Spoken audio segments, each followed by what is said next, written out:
Na minha visão, o ponto turístico mais importante de Caçapava, porque ele é o único forte em pé em todo o estado do Rio Grande do Sul. A pessoa tem orgulho de ver o visitante vir ali, achar bonito, e poucas cidades aqui no estado que tem, quer dizer, o Forte Santa Tecla em Bagé está caído, e Rio Grande também, então é um diferencial de Caçapava, é o forte.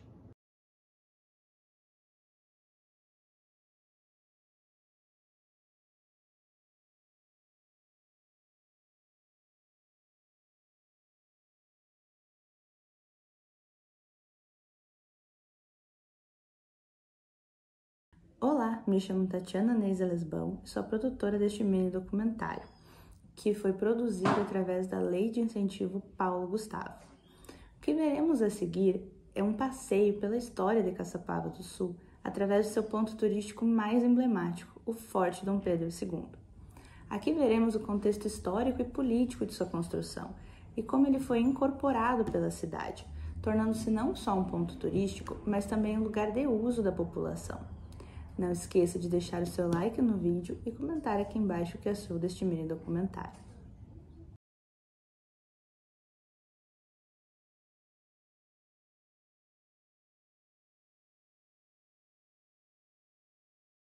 Bom, o forte foi começado em 1848, terminado em 1846, 6 anos. O Dom Pedro II, logo que foi coroado, ele se deparou com dois problemas. Primeiro, a Revolução Farroupilha no Rio Grande do Sul. Os Farroupilha tinham feito uma revolução, tinham destituído o governo da província, tinham proclamado uma república, estavam se infiltrando em Santa Catarina. Era um grande problema. O outro problema que ele tinha era João Manuel Rosas, Argentina. O Rosas queria reconstituir o vice-reinado do Prata, estava fazendo muitas conquistas, né? Tinha mandado o general Justo Urquiza conquistar 3 províncias da Argentina, Corrientes, Entre Rio e Santa Fé, que estavam unidas com os farrapos e com o Uruguai tentando formar um novo país. O Rosas foi lá, liquidou. Foi lá também e conquistou o Uruguai. Mandou o Manuel Oribe derrotar o Frutuoso Rivera, o Oribe fez uma guerra civil no Uruguai, veio mais o Urquiza, então ele estava conquistando todo mundo. E ainda queria conquistar os farrapos no Rio Grande do Sul. Claro que o Brasil se assustou, né? Então temos que nos defender. Então vamos fazer, primeiro, um forte. Primeiro, fortificou a fronteira. Bagé, Jaguarão, Rio Grande, fez umas fortificações e vamos construir o forte. Por que Caçapava foi escolhida para o forte? Porque Caçapava tinha a fama de ser um lugar estratégico, desde os tempos dos dragões de Rio Pardo.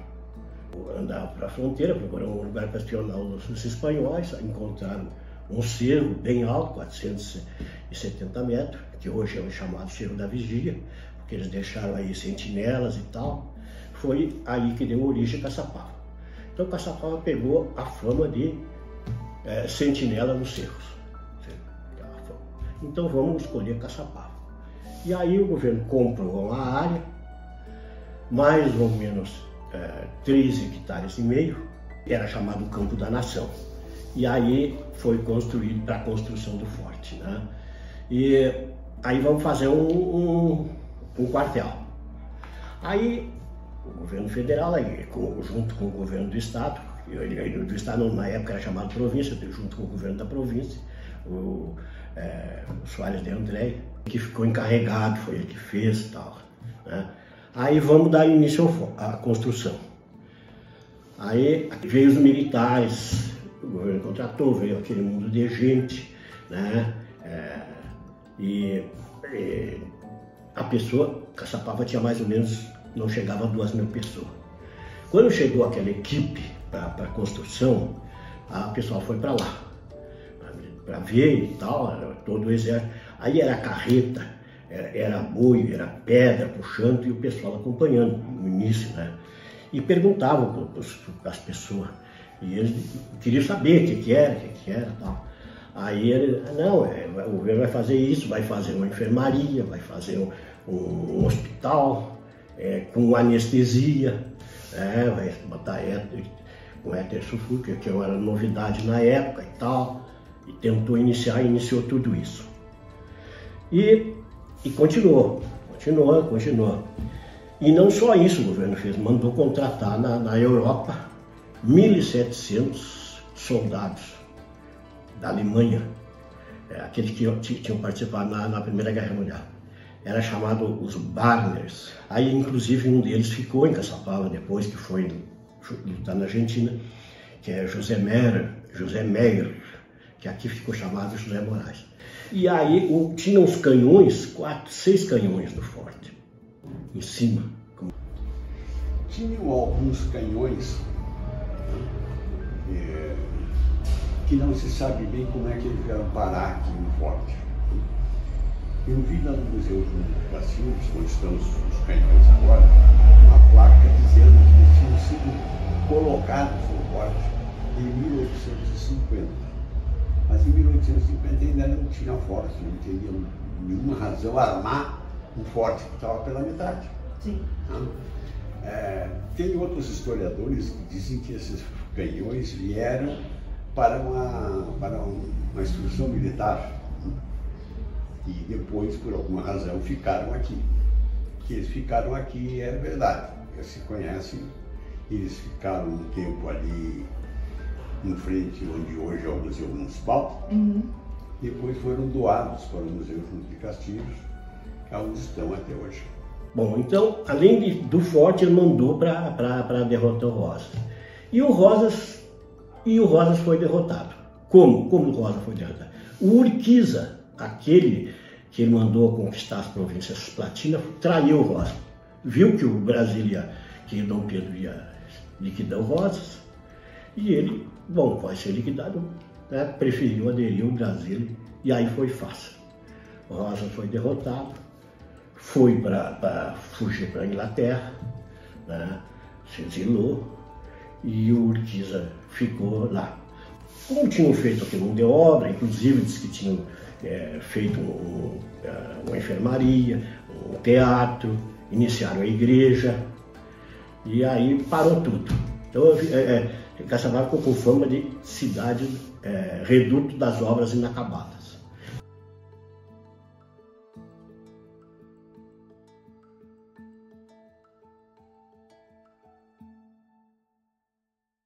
Depois, lá no 1900, por aí, a prefeitura começou a usar todo o campo da nação. A prefeitura, o coronel Baltazar tentou comprar a área do governo federal, não conseguiu. Aí eles continuaram usando, a prefeitura parece que botava animais lá, na época acho que as carroças de lixo, de tudo era com animais. Ali era. Depois foi ocupado pelo tiro de guerra, tinha um tiro de guerra. A única vez que o forte foi usado como militar mesmo foi em 1923, quando os Maragatos tomaram Caçapava, que veio de Bagé pelo Estácio Zambuja, mandou conquistar Caçapava, e eles se acamparam no forte. Então, aí o acampamento foi a única vez que um uso militar do forte. Depois foi cedido para a Associação Rural. A Associação Rural na época era forte, né? Ela botou as estantes das exposições agropecuárias, que hoje é lá no campo da exposição, era feito tudo ali, os estantes dentro do forte, e na área do campo colocavam os animais. Durante algum tempo foi feito ali dentro do forte o parque de exposições da Associação Rural, da antiga Associação Rural. Tinham ali construídos os pavilhões e na beira da muralha tinha os bretezinhos para ir colocando os animais. Ficou durante muitos anos lá. Participei mais ou menos da época das exposições, porque Caçapava, tu sabe, né? Que todo mundo sabe, era até bem pouco tempo antes era uma cidade de pecuária, né? Até dizia que o melhor negócio do mundo era criar gado em campo bom e o segundo em campo ruim, né? Isso aí é velho dizer. Mas depois, com o surgimento das máquinas, da indústria da agrícola, da indústria automotiva, começou a surgir tratores e tal, e a agricultura começou a se desenvolver. A pecuária foi perdendo um terreno. Depois também com a entrada dos imigrantes italianos em Caçapava, aqueles que vieram das colônias aqui, formigueiro e tal, começaram a se dedicar aos comércios, mônio e tal. Aí as exposições perderam aquele charme que tinha, porque os bailes na época eram 4 bailes de gala no Clube União, orquestras internacionais, um baile gaúcho e a cidade parava durante 4 dias. Né? Isso aí na época, isso aí lá no início de 1970. E aí foi a época áurea do Forte. Essa é a minha lembrança da áurea do Forte. 70 e poucos, o governo da União resolveu abrir o Forte, o Campo da Nação, e cedeu para a prefeitura. Parte para fazer o governo militar estava fazendo ginásio de esportes em todo o Brasil, resolveu doar a parte para a construção do ginásio de esportes. Então foi feito hoje o que se chama melão. E no fundo uma pista de atletismo. Aqui, ó, aqui é a área que foi cedida para o ginásio de esportes, o melão. Aqui abre uma rua hoje, que é a rua Lúcio Jaime. Abriu aqui, para cá ficou Eugênio Porte. Aqui está a pista de atletismo. Aqui é o Forte. O Forte tem, a parede tem 7 metros de altura, mais ou menos 1 metro de largura, né? Uma área de 6, não chega a meio hectare. E umas casinhas que tinha aqui na entrada do Forte, nessa época que fizeram melão também, as pessoas colaram as casas ali na entrada à direita, quem entra no Forte, para a rua 7 de Setembro, Cocó Dom Pedro, também foi demolida tudo. Ficou a área, aí ficou mais utilizado, mais utilizável para a comunidade. Depois o Forte serviu para as cavalhadas. Tinham lá as corridas de cavalhada. Quando os mouros invadiram a Europa lá no passado, invadiram Portugal, invadiram a Espanha e tentaram entrar na França. E aí foram derrotados pelos franceses, que eram católicos. Né? Então foi assim uma vitória do catolicismo sobre os maometanos. Né? Depois então o rei instituiu essa corrida de cavalhada, que era uma encenação teatral a cavalo. Né? Conta a história da luta entre os mouros e os cristãos, né? E termina com os cristãos vencem, né? E batizam os mouros, e aí passam a ser só e amigos e parceiros. Isso, e as cavalhadas eram feitas lá no Forte. Montava-se lá o castelo dos mouros e a capela dos cristãos em cada lado da pista, e faziam lá no Forte essa encenação. Isso foi feito muitas vezes lá no Forte.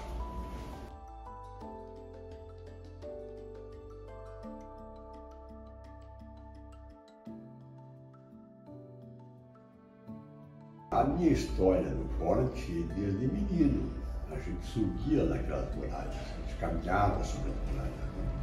Era uma atração da gurizada para brincar. Depois, a gente teve um tempo fora, né?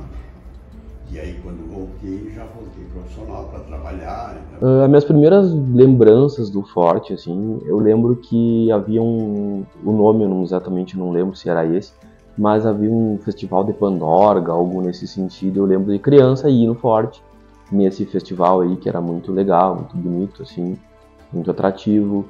Eu joguei futebol dentro do Forte também, né? A questão dos desfiles da Semana Farroupilha também sempre é um ponto de concentração dos desfiles, e é um dia muito bonito, onde o Forte acaba tendo uma utilização bonita, mas talvez adequada, assim, com a origem histórica dele, né? Então sempre são essas as lembranças. Assim, a primeira, talvez, desse festival de Pandorga, que existia, acho que não existe mais, e depois de futebol, assim, tinha um campus de futebol dentro do forte. Hoje não goleiras, na verdade, não campus, né? Hoje serve de passeio, né? Para os turistas, né, que vêm, claro, todo mundo visita. E aí chega sábado, domingo, as pessoas vão para lá, é o lugar de chimarrão, de conversa, de coisa, né? Uma pena que de noite não tem iluminação, é ruim, então eles não vão mais de dia, de tarde. É muito usado, serve muito para onde gosta. De primeiro também não era, ele podia atravessar, agora trancaram o portão. O forte agora, nos últimos tempos, tem sido para o pessoal se reunir, final de tarde, né? Põe lá, vai um automóvel, estaciona, leva o seu matezinho, as famílias, bate um papo. Essa tem sido assim a utilidade, como ele tem sido utilizado agora.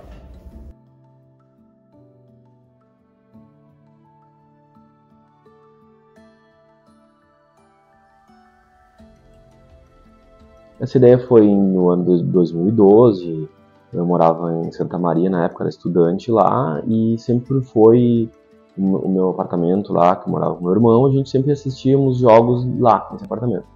E um dia assistindo um jogo do Grêmio lá, nesse apartamento, com os amigos, nós falamos, por que de não irmos até a inauguração desse estádio a cavalo, já que a gente já foi em vários jogos, de ônibus, de carona, de carro, enfim. Que tal a gente inaugurar esse estádio, esse novo estádio, a época que estava a questão da construção, a cavalo. E na época eu era o presidente do núcleo de cavalos crioulos aqui de Caçapava, e aí essa ideia tomou uma proporção maior, eu junto com os criadores de cavalos, pessoas amigos da infância, irmãos, familiares, e aí surgiu a ideia, a gente montou um cronograma, né, para fazer essa jornada, assim, durante 8 dias, foi do dia 1º de dezembro de 2012 até o dia 8, né, e aí se denominou do Forte Arena. Nós escolhemos o Forte como um ponto de referência, uma fortificação, né, aqui em Caçapava, uma referência, não só para Caçapava, para um ponto de partida. Como toda jornada, expedição, aventura, ela tem um cronograma, um projeto, e foi pensado e organizado, um ponto de partida e um ponto de chegada. Então, denominamos do Forte Arena. Por isso que a gente saiu do dia 1º de dezembro de 2012, dentro do Forte, e dia 8 chegamos em Porto Alegre, na Arena do Grêmio. A escolha do Forte, eu não lembro exatamente o porquê, mas é que é um ponto muito significativo, é uma fortificação bonita, é um lugar bonito, uma referência, né, para nós aqui. E também, talvez, assim, inconscientemente, remeta a uma questão até de segurança, porque de defesa, a origem do forte é essa, né? A origem, apesar de muita gente remeter à Guerra dos Farrapos, ela é uma fortificação de uma possível guerra, uma invasão castelhana, do Oribe do Rosas. Então, talvez essa questão de defesa como um ponto de segurança, já que nós iríamos enfrentar essa aventura, de ir para a estrada a cavalo por 8 dias, talvez inconscientemente o forte também tenha contribuído nesse sentido. Mas como um ponto de referência importante, né, da nossa cidade, nós partimos de Caçapava e chegaremos em Porto Alegre nesses dois locais, assim. Por isso que saímos do forte.